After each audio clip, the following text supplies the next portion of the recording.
हमारे चैनल को सब्सक्राइब करें और बेल आइकन दबाएं।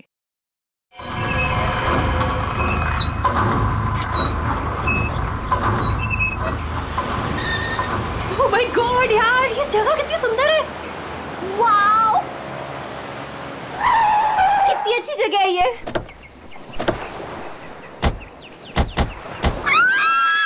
यहाँ मैं और आयशा रहेंगे। वाओ, थैंक्स करण। इतना तो मैं कर सकता हूँ ना तुम लोग के लिए।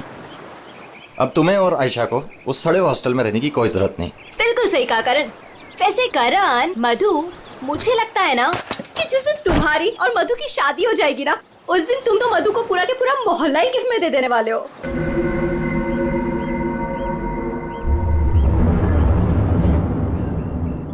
लगता है सामने वाले घर में कोई रहता है।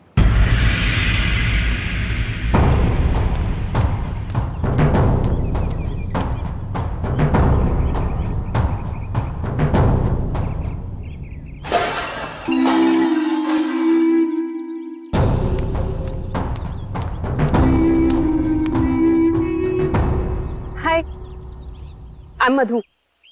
ये आयशा, हम आपके पड़ोसी हैं। हाय। और आप? मैं सामने के घर में रहता हूँ अपनी माँ के साथ। मेरा नाम विनय है और वो खाना अच्छा बनाती है। अब वो कौन? मेरी माँ खाना अच्छा बनाती है। तुम कौन हो? मैं करण हूँ, मधु का बॉयफ्रेंड। बॉयफ्रेंड गर्लफ्रेंड गलत बात है। नहीं, माँ ने कहा है बॉयफ्रेंड गर्लफ्रेंड, गलत बात है। विनायक,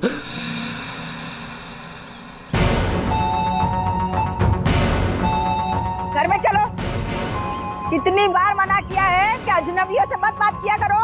आ रहा हूँ ना। देखो, वो मेरी माँ है, उनको नमस्ते करो।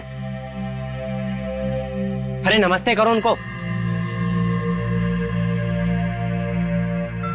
इधर आओ। अंदर चलो। आ रहा हूँ। सुनो, 8 बजने से पहले घर के अंदर चले जाना, ठीक है? क्योंकि 8 बजने के बाद ना वो आ जाता है। वो कौन? हैमरमैन।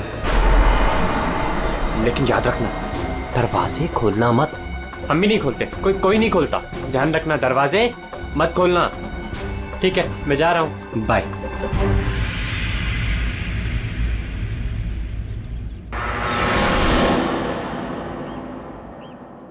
दिमाग खराब है इसका यार। इसकी माँ से बांध कर क्यों नहीं रखती है?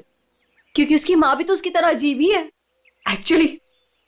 चलो सामान रखते हैं। यू आर ऑलराइट ना? या, आई एम फाइन।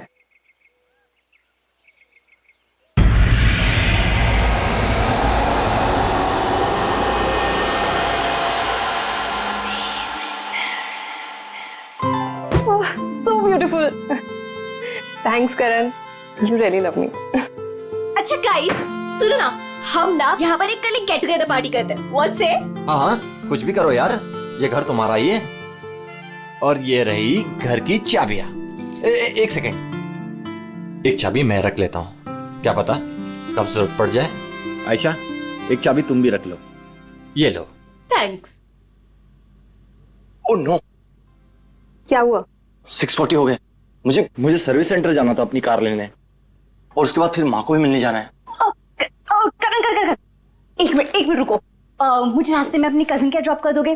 वो प्रोजेक्ट कंप्लीट करना है मुझे। अरे तुम मेरे साथ चलोगी तो मधु का ख्याल कौन रखेगा? करण, मैं अपने घर में हूँ, जंगल में नहीं हूँ। तुम आयशा को लेकर जाओ, don't worry, I will be fine. Are you sure? Yes. Thanks Madhu. लेकिन मधु, अंदर से दरवाजा बहुत अच्छे से बंद कर लेना। ओके, ठीक है, चलो बाय।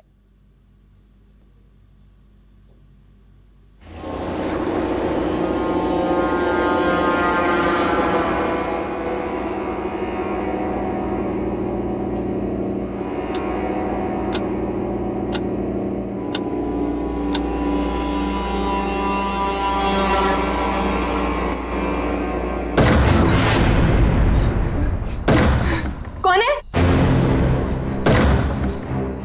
कौन है वहां? दरवाजा खटखटाना बंद करो। डरती नहीं हूं मैं।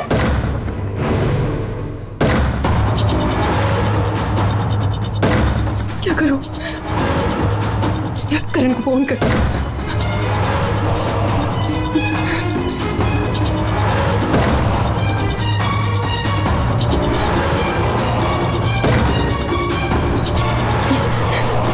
करण का फोन स्विच ऑफ जा रहा है। आयशा को फोन कर।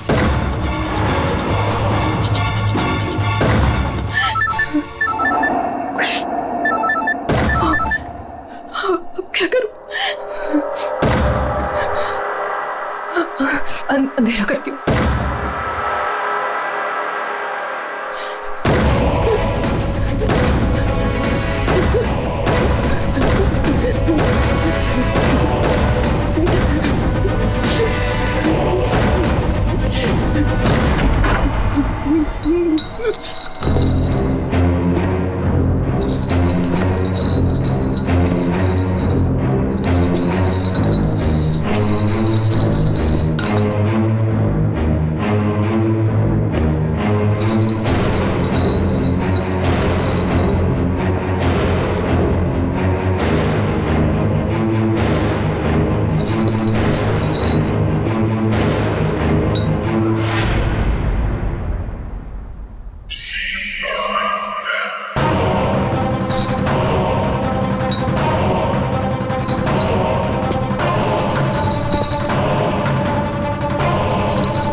सही था यार, पर मजा आ गया। कल रात को तो क्या मस्ती मारी यार। अरे पूछो मत यार, मजा आ गया था। बस रोक दो भैया, रोक दो। Thank you. अरे मधु ना आज मेरी जान ही ले लेने वाली है। एक तो मैं अपना फोन भूल गई, रात को घर भी नहीं आई। लगता है आज तो वो मुझे ना पक्का इस घर से निकाल ही देने वाली है। अरे अगर वो तुझे घर से निकाल देगी तो हम तुझे घर के अंदर फिर से डाल देंगे। क्यों अभी? ओहो मैडम, घर से तो तब निकलोगी जब घर के अंदर जाओगी। जाओ, डोरबेल बजाओ, मधु को लेके लंच पे जाना है, वीकेंड की प्लानिंग करनी है। गो फास्ट। जा रही हूँ। और जल्दी आओ।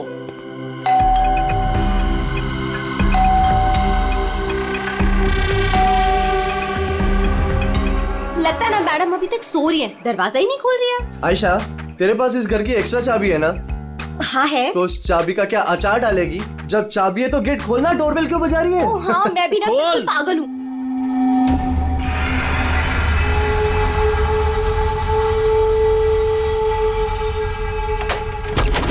मधु, अरे मधु कब तक सोएगी? उठ मधु, मधु, मधु, अरे उधर देखो यार।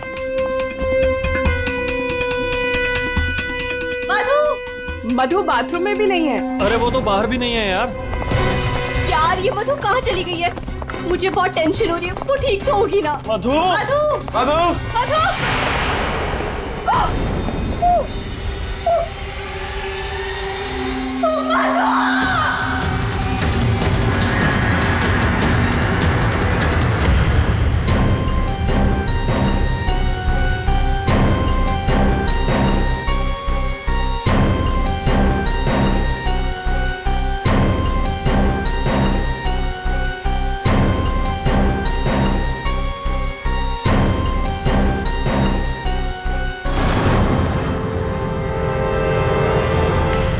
अभिजीत,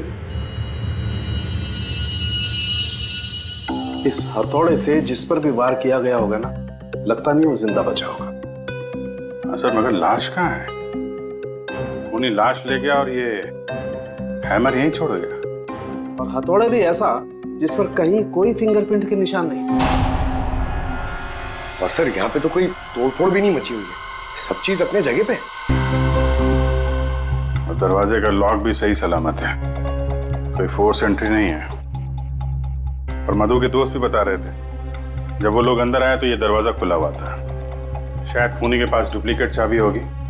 दरवाजा खोल के अंदर आया, मधु के सिर पे हथौड़ा मारा और गायब। मगर यहाँ खून के चीटे भी नहीं दिख रहे। हथौड़ा मारा तो खून तो बहना चाहिए ना? शायद खून साफ कर दिया होगा। सिर्फ मधु ही यहाँ पे थी या कोई और भी था? नहीं सर, मधु इस घर में अकेली थी। इस घर की चाबी और किस किस के पास रहती है? सर ये सवाल आपको करण से पूछना चाहिए सर। क्यों? करण से ही क्यों? करण ने ये घर आयशा और मधु के लिए लिया था, तो सर एक चाबी करण के पास भी थी। मधु और आयशा के लिए करण ने घर लिया था, क्यों? मधु करण की गर्लफ्रेंड थी सर। कल रात आयशा तुम कहाँ थी? सर वो कल रात मैं अपने कजिन को मिलने गई थी, वापस आना था तो लगेज यहीं छोड़कर गई थी, पर लेट हो गया था, सोचा कॉल कर कर मधु को सब बता दूं, पर अपना फोन भी यही भूल गई थी सर। जरा इस करण का फोन नंबर देना।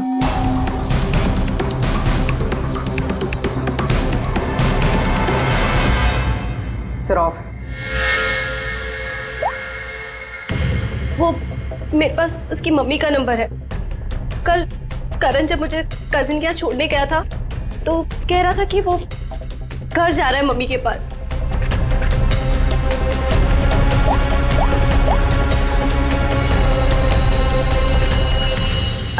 हेलो आंटी, करण है? कल रात को आया था क्या वो?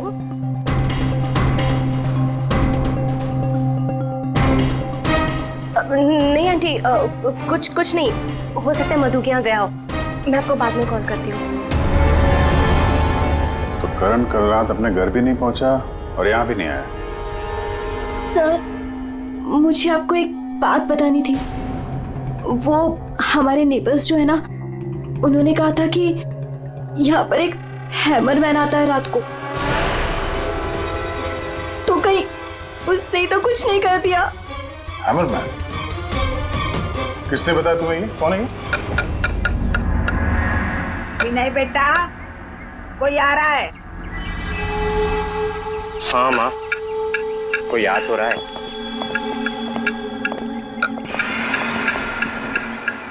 सब्जी काट रही है या लकड़ी काट रही है? काट वहाँ रही है, आवाज यहाँ तक आ रही है। रमोला जी, आपने कल इनसे हैमरमैन के बारे में कुछ बोला था क्या? आप ऑफिसर है, उस घर में कुछ हुआ है क्या? जी हम लोग सीआईडी से हैं। उस घर में क्या हुआ ये बाद में बताएंगे, पहले आप लोग ये बताइए हैमरमैन कौन है? क्या बता रखा है इन लोगों को आपने? नहीं, है वो सच में। रोज शाम को आता है और हैमर से दरवाजे और खिड़कियों पे ठोकता है। आप देखिए ना, वो उधर निशान बने। कल भी आया था रात को 8:30 बजे, सामने के घर में ठोक रहा था। इसीलिए मैंने पूछा कि उस घर में कुछ हुआ है क्या? आपने हैमरमैन को देखा? देखा है। आपने हैमरमैन का चेहरा देखा? हाँ देखा है। कैसे दिखता है वो मास्क पहनता है। अच्छा, कल रात भी कुछ हुआ था? कुछ देखा है, सुना है आप लोगों ने? हाँ देखा था।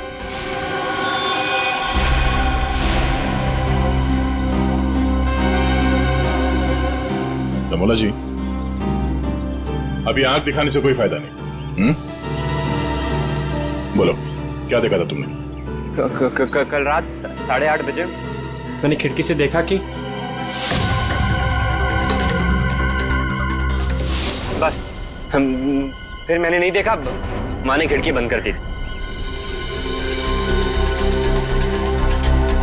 एक आदमी और एक औरत। वो आदमी तो करण हो सकता है। और सर वो औरत?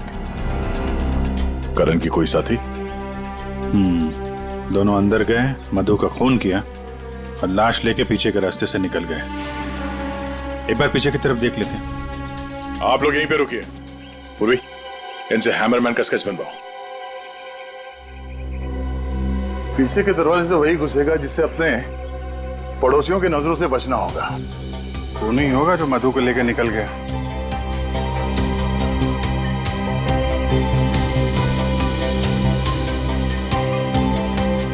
ऐसा कैसे हो सकता है कि कोई भी निशान नहीं छोड़ा?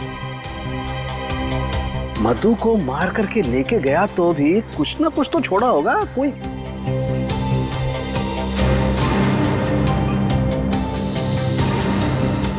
एक मिनट, ये क्या है?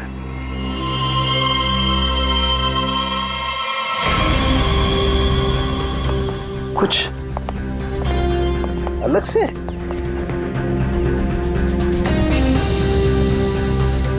नी मिट्टी यहाँ पे?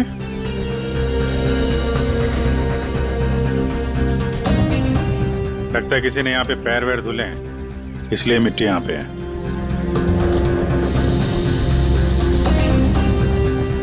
अभिजीत, ये मिट्टी में जो है ये बहुत खास है। ये देखो, इस मिट्टी में एल्गी है। शैवाल? शैवाल एक तरीके की काई होती है, और ये काई यहाँ की मिट्टी में नहीं हो सकती। ये तो ऐसी मिट्टी में होगी जो पानी वाली जगह होगी, कोई तालाब, कोई झील, कुछ ऐसा। झील, तालाब? ये तालाब है जो मधु के घर से सबसे नजदीक।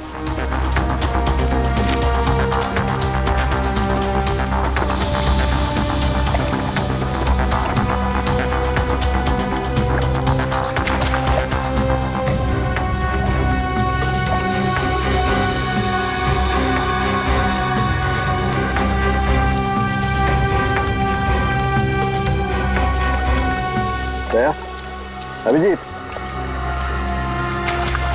ये देखो, यही कीचड़ वाली मिट्टी उस मधु के घर में है। इसमें भी वही एल्गी है, वही काई। तब तो ये मिट्टी अपने आप तो नहीं आई होगी ना, कोई ले गया होगा यहाँ से। अरे यार पंकज, जो आदमी इस तालाब से मधु के घर गया होगा उसके जूते के साथ चली गई मिट्टी। अब गया तो वही होगा जिसके पास मधु के घर की चाबी थी।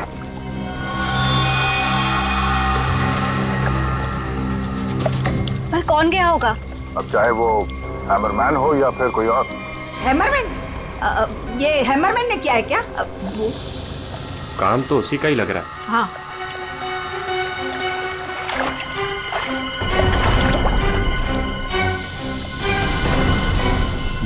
हाँ, वहाँ नीचे कुछ दिख रहा है।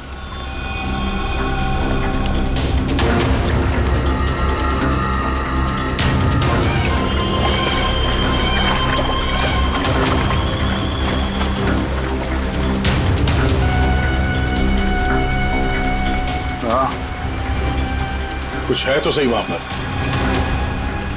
डाइवर्स को बुलाते हैं और क्रेन भी।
रोहित, ये करण की कार है ना? पर करण अपनी कार इस तालाब में क्यों फेंकेगा? हो सकता है हैमरमैन लेकर आया हो। करण की कार का नंबर और इस कार का नंबर दोनों सेम है।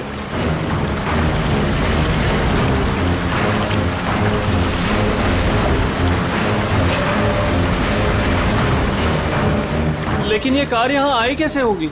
अब जाहिर सी बात है, करण की कार अपने आप इस झील में तो नहीं गई होगी। और कल करण ने आयशा से कहा था ना, जब अपनी माँ के घर जा रहा है, तो अपनी माँ के घर तो नहीं गया, मधु के घर गया। मधु के घर की चाबी भी थी उसके पास। लगता है ये करण ही हैमरमैन हो। ये हैमरमैन के साथ मिलके उसने मधु का खून कर दिया, लाश इसमें डाल दी और कार पानी में फेंक दी। आप लोग यहीं पे रुकिए।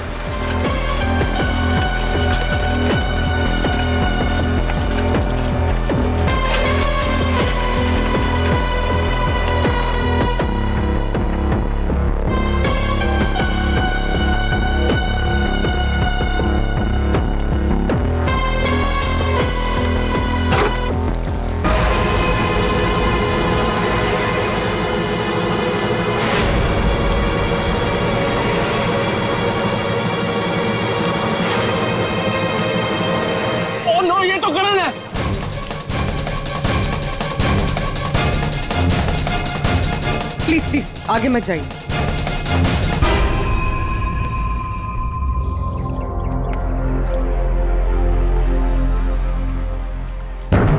खोपड़ी बुरी तरह से टूट गई है, किसी भारी चीज से मार किया है। हथौड़े से ही मारा होगा, हैमरमैन ने मारा है। सर मतलब हैमरमैन ने करण को मारकर लाश गाड़ी में डाल दी और गाड़ी तालाब में फेंक दी। फेंका नहीं पूर्वी, इधर ढलान पे धक्का दिया और गाड़ी सीधा झील में। सर मगर अगर गाड़ी को धक्का मार के वहां तालाब में डाला है तो फिर ये नॉर्मल पतला दुबला आदमी नहीं होगा सर, ये हैमरमैन बहुत तगड़ा होगा सर, हट्टा कट्टा। या फिर 2 लोग होंगे। अब ये करण तो मिल गया, मधु को ढूंढना है।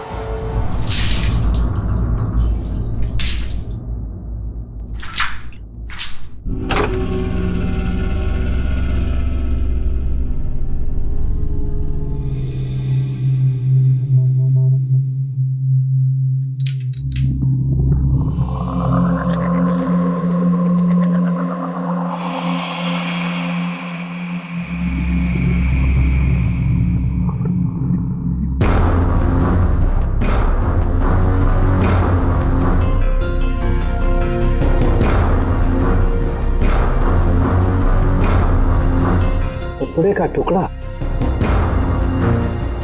इस कपड़े के टुकड़े का रंग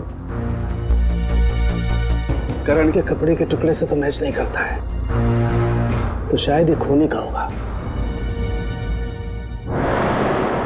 सर क्या बता रही?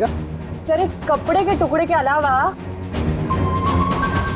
और भी ऐसा कुछ है जो हमें बहुत कुछ बता सकता है। अंगूठी डायमंड की है, लगता है कार चलाते समय गियर बदलते वक्त गिर गई होगी। जो लड़की कार चला रही होगी तो तारिका कार चलाने वाला इस मिरर को भी जरूर एडजस्ट तो करता ही होगा ना, क्या बोलती है? सही बात। तो फिर ये मिरर भी कुछ ना कुछ कहानी जरूर बताएगा।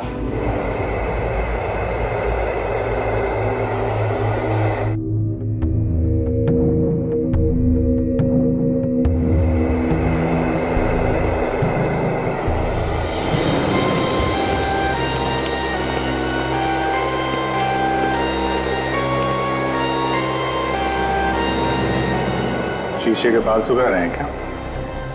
पूरा शीशा सुखा रहा हूं, जब ये सूख जाएगा ना बहुत कुछ बोलेगा, लेकिन फिलहाल ये करण ने और अंगूठी ने जो बोला है वो सुन लीजिए। इस हथौड़े पर जो खून लगा है ना, बस ये करण के खून से मैच होता है। मधु के घर में करण की ही हत्या हुई। और सर ये हीरे की अंगूठी मिली हमें उस गाड़ी में से, ड्राइवर सीट के नीचे पैरों के पास। ये अंगूठी? ये तो मधु की है। हाँ सर, हमने मधु के घर से उसके कुछ फोटोग्राफ्स लिए थे, उसमें मधु ने यही अंगूठी पहन रखी। इसका मतलब वो कार झील तक मधु चला कर लाई और इसीलिए वो अंगूठी कार में गिर गई। तो क्या करण का खून मधु ने किया? नहीं दिया, मुझे नहीं लगता, ये चक्कर कुछ और ही है। अगर ये अंगूठी मधु रेगुलरली पहना करती थी तो इतने आसानी से उंगलियों से निकलेगी ही नहीं ना, वो गिरेगी ही कैसे? वो तो जरूर वहां पर जानबूझकर डाली गई थी ताकि सारा शक मधु पर जाए और हम मधु के आसपास ही घूमते रहे। और सर मधु का भी अभी तक कुछ अता पता है नहीं। लो भाई, इस शीशे ने भी मुंह खोल दिया है। ये देखिए, इस पर बहुत सारी उंगलियों के निशान हैं। मधु यहाँ पर है नहीं, वरना उसकी उंगलियों से मैच करके दे। कोई बात नहीं सर, जब मधु मिल जाएगी तो मैच कर लेंगे। काम करते हैं, 7 बजे से लेकर 9 बजे तक ये करण कहाँ कहाँ था इसके डिटेल्स निकालते हैं। अपने आप सब कुछ पता चल जाएगा। सर करण का सेलफोन डेटा जो हमें मिला उससे ये पता चलता है कि करण और आयशा 6:44 पर मधु के घर से निकले थे और उसके बाद 7:15 पर करण ने आयशा को ए ब्लॉक पालिन चौक ब्लू पार्क पे ड्रॉप किया था और वहां से करण को जाना था अपनी माँ के घर बराली, लेकिन वहां ना जाकर ये वापस मुड़ता है और मधु के घर की तरफ आता है और उसी रास्ते में 5 किलोमीटर तक जाने के बाद सर करीब 7:30 बजे जेसी मार्केट फुलवाड़ी में वो रुकता है और यहाँ पे एक और नंबर आके उससे मिलता है सर और ये नंबर करण के साथ करीबन 10 मिनट तक रहता है और उसके बाद वो नंबर गायब हो जाता है और वहां से करण मधु के घर पहुंचता है 8 बजे और 8:40 पर उसका फोन बंद हो जाता है।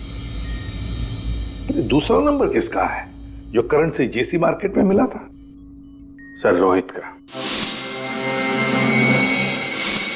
रोहित, तुम करण का खून होने से पहले उससे मिले थे पूरे 10 मिनट के लिए, क्यों? सर मैं अपने दोस्त की मौत से बहुत ज्यादा डरा हुआ था सर, और मुझे समझ में ही नहीं आ रहा था कि मैं कैसे रिएक्ट करूं, क्या बोलूं। वो तो अचानक से उस दिन मैं उसे जेसी मार्केट में मिला, मैंने सडनली उसे वहां देखा। अरे करण! हे रोहित, कैसा है यार? कैसा है मेरा भाई? अरे तू यहाँ इस खिलौने की दुकान में क्या कर रहा है यार? तुझे यहाँ क्या जरूरत पड़ गई आने की? अरे बस ऐसे यार, किसी के लिए सरप्राइज ले रहा था और उसे सरप्राइज ही रहने दे। अच्छा सरप्राइज? चल यार, मुझे थोड़ी जल्दी है। कल मधु के इधर तू आ रहा है ना पार्टी में? हाँ हाँ कल आ रहा हूँ ना, लेकिन तू जा कहाँ रहा है? बस यार थोड़ा जल्दी में हूँ। अरे मैं तुझे छोड़ देता हूँ, चल। मेरी कार पार्क है यहाँ, तू कल मिल मुझे। अच्छा चल चल, सी यू, बाय। और मेरे लिए तो ये सरप्राइज की बात थी सर, क्योंकि मैं उससे 2 महीने बाद मिल रहा था। ठीक है, तुम जा सकते हो, लेकिन जब तक इस केस की तहकीकात पूरी नहीं होती तुम ये शहर छोड़कर कहीं नहीं जाओगे। जाओ।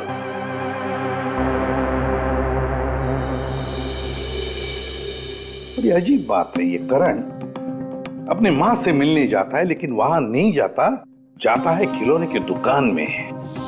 क्यों? और फिर क्या खरीदता है वहां पर?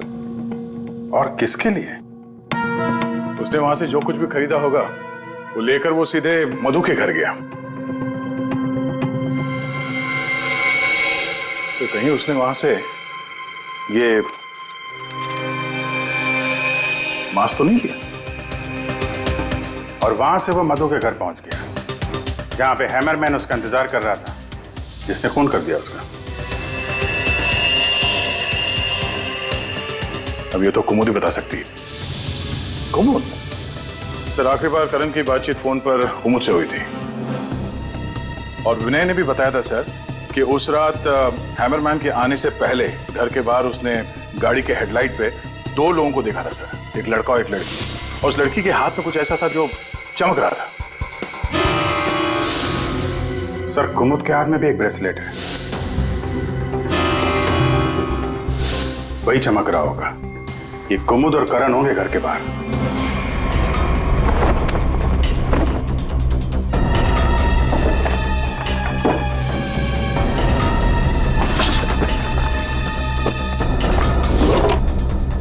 जब से करण की लाश मिली है तालाब में, तब से खूनी और भी होशियार हो गया है।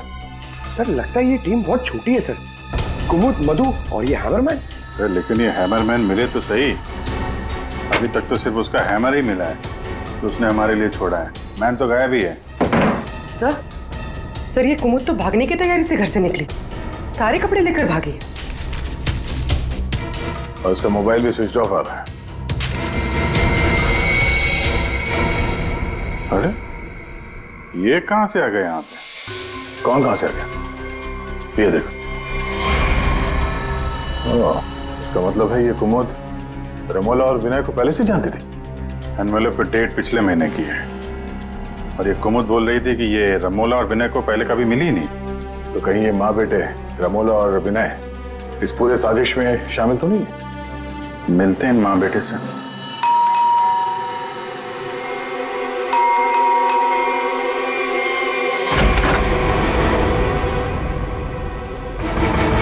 पूरे पंकज घर की तलाशी लो, देखो कोई है कि अंदर।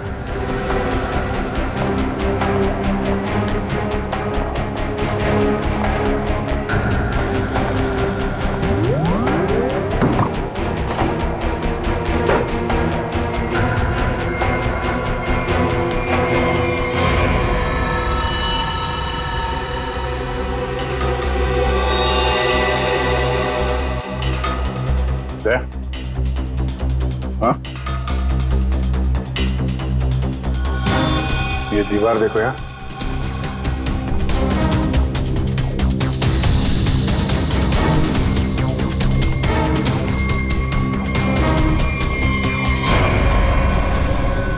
पेंट अभी ताजा है।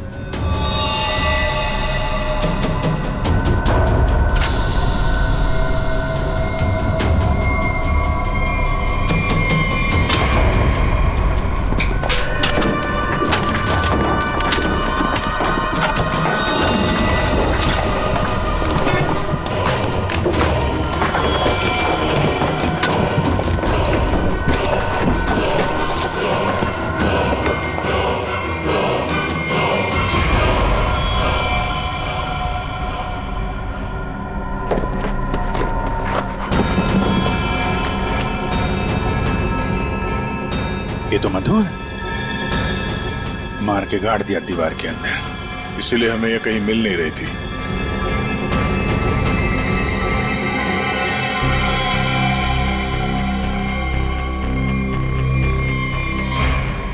सर इसे भी हथौड़े से मारा। इसके सर पे भी वैसी ही चोट है जैसे करण के सर पे थी। यार ये जो कुछ भी हुआ है कल रात 8:30 बजे के बाद ही हुआ है। बारिश के दिनों में ये दीवार इतनी जल्दी सूख कैसे गई? इस दीवार के प्लास्टर को सुखाने के लिए कहीं से हीटर या इंडस्ट्रियल हीटर मंगाया होगा। सर अभी यहाँ पे रास्ते पे मोड़ पे मैंने एक वो जो इंडस्ट्रियल इक्विपमेंट भाड़े पे देते हैं ना सर, उसकी दुकान देखी थी सर। जाके पता करो। वो नहीं है, बहुत चालाक, अच्छी प्लानिंग कर रखी थी। इसको मालूम था कि मधु यहाँ सामने वाले मकान में रहने आने वाली है। और यहाँ पे हैमरमैन होने का अफवाह फैला दिया ताकि शक उस पे नहीं हैमरमैन पे जाए। और तीनों फरार हैं, रमोला, विनय और कुमुद। सर मैंने इंडस्ट्रियल हीटर के सप्लायर के बारे में पता किया। इनको रमोला और विनो के बारे में पता है, इन्होंने ही सप्लाई किया था वो हीटर। अच्छा, अब जरा ये फोटो देखिए, यही माँ बेटे आए थे आपके पास? हाँ सर, ये तो मेरे बहुत पुराने ग्राहक हैं। पुराने ग्राहक? जी सर, वो मेरे पड़ोस वाली दुकान से नाटक का सामान लेते थे भाड़े पर। और सर ये कोई किराएदार नहीं है, ना ही माँ बेटे, एक नंबर के फ्रॉड हैं, फ्रॉड। अपने आप को एक्टर बताते हैं सर। आपको पता है ये दोनों कहाँ रहते हैं?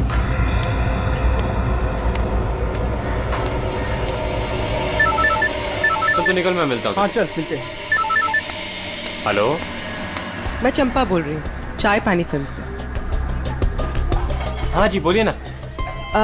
आपकी एक्टिंग के इतने चर्चे सुने और आपका नंबर मुझे इतनी मुश्किल से मिला है। बस हमने डिसाइड कर लिया है, हम आपको अपनी अगली फिल्म में लॉन्च करेंगे। लॉन्च करेंगे मुझे? मतलब आखिर आपने मेरा टैलेंट पहचान ही लिया। हाँ, अब 1-2 दिन में शूटिंग शुरू हो जाएगी। बस एक प्रॉब्लम है, आपकी बड़ी बहन के कैरेक्टर के लिए कोई अच्छी एक्ट्रेस मिल नहीं रही। बस वो कंफर्म हो जाए तो हम शूटिंग शुरू कर देंगे। अच्छा बड़ी, अरे है ना, बड़ी बहन है। मैं आपकी प्रॉब्लम सॉल्व करता हूँ। अरे वाह, आपने तो मेरी टेंशन ही खत्म कर दी। आप अपनी गली के बाहर आ जाइए, मैं गली नंबर 7 पे खड़ी हूँ। अरे तेरी,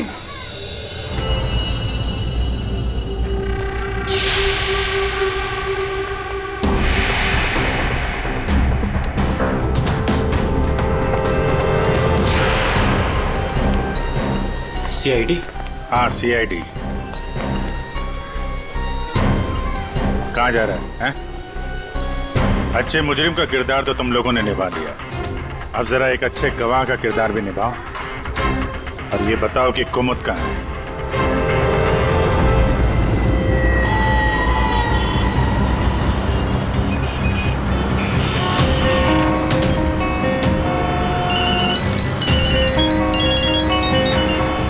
अरे तुम यहाँ हो, मैंने ध्यान ही नहीं दिया। तुमने क्यों कॉल किया मुझे? सब जानते हो फिर भी। अब मैं क्या करता? सीआईडी बुलाएगी तो क्या आना ही पड़ेगा। सीआईडी? तुमने मुझे सीआईडी के कहने पे यहाँ बुलाया? मैडम आप बहुत स्मार्ट है, लेकिन हम आपसे ज्यादा स्मार्ट है। सर आप मेरी बात सुनिए। नहीं, बात सुनेंगे आपकी, लेकिन ब्यूरो चल के सुनेंगे। चलिए। कहाँ भाग रही मैडम? पैदल ही जाएगी क्या सीआईडी ब्यूरो तक? गाड़ी लाए हम तुम्हारे लिए। चल। और कितना इंतजार करना पड़ेगा? आखिर कोई बताता क्यों नहीं कि हुआ क्या है?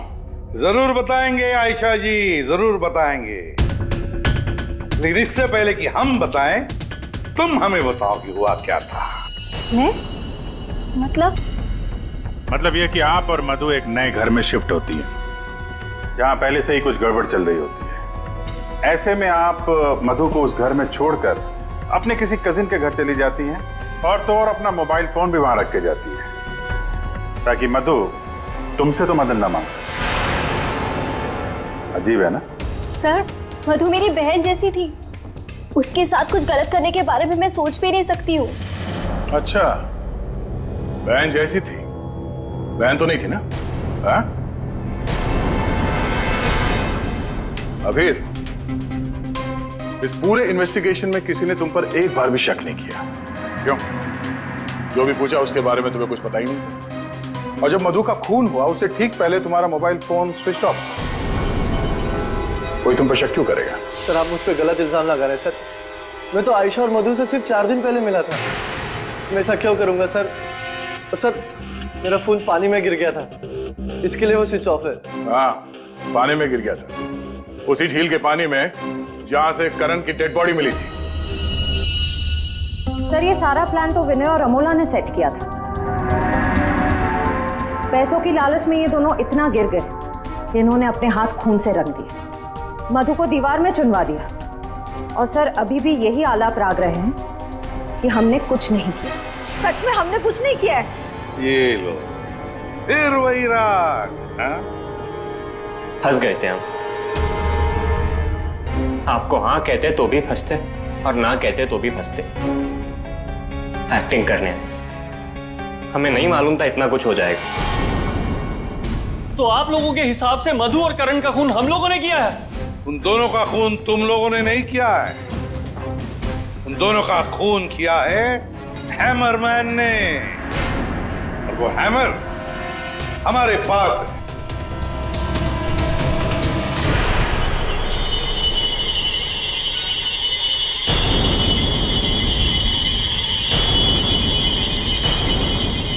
कुमुद, ये कहाँ थी? ये हैमर छुपाने गई थी, हमने ढूंढ निकाला, है ना? I'm sorry रोहित, मुझे माफ कर दो। तुमने मुझसे वादा किया था कि तुम मेरा नाम नहीं लोगे, मैं तुम्हें छोड़ूंगा।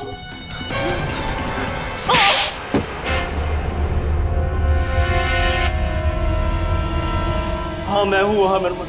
क्यों मारा तुमने उन दोनों को? वो दोनों तो तुम्हारे दोस्त थे ना? कोई दोस्त नहीं, कोई प्यार नहीं, वो दोनों धोखेबाज थे। मधु 5 साल से मेरी गर्लफ्रेंड थी, और 5 मिनट में उसने मुझे लात मार दी उस करण के लिए। जानते हैं क्यों? क्योंकि उसके पास पैसा था, और उसी समय मैंने डिसाइड किया कि मैं उससे बदला लूंगा, उन दोनों से।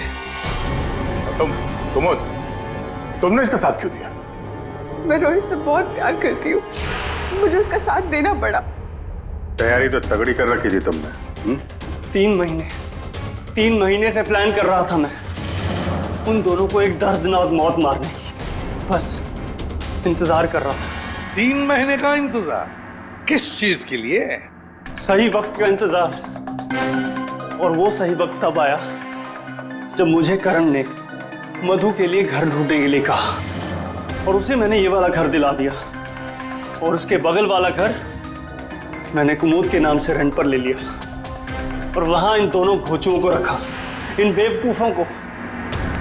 और हैमरमैन बनने का प्लान बनाया, बन गए हैमरमैन ताकि तुम पर कोई शक न करे। हाँ, मानना तो मैं करण को भी चाहता था, लेकिन उस रात नहीं। उस रात मैं सिर्फ मधु को मारने आया था। मैं हैमरमैन बनकर मधु के घर में घुस गया।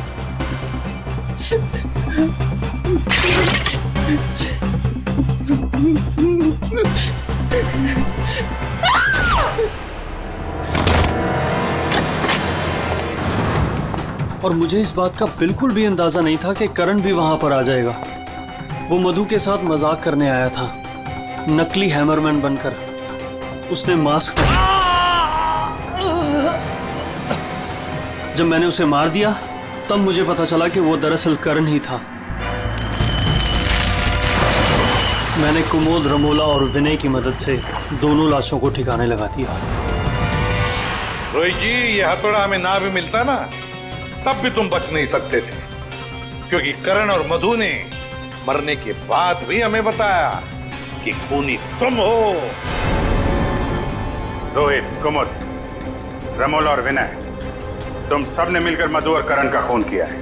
अब जेल में बैठकर हैमरमैन की नई नई कहानियां सुनाते बैठना इन सबको, तब तक फांसी का ऑर्डर तो आ ही जाएगा।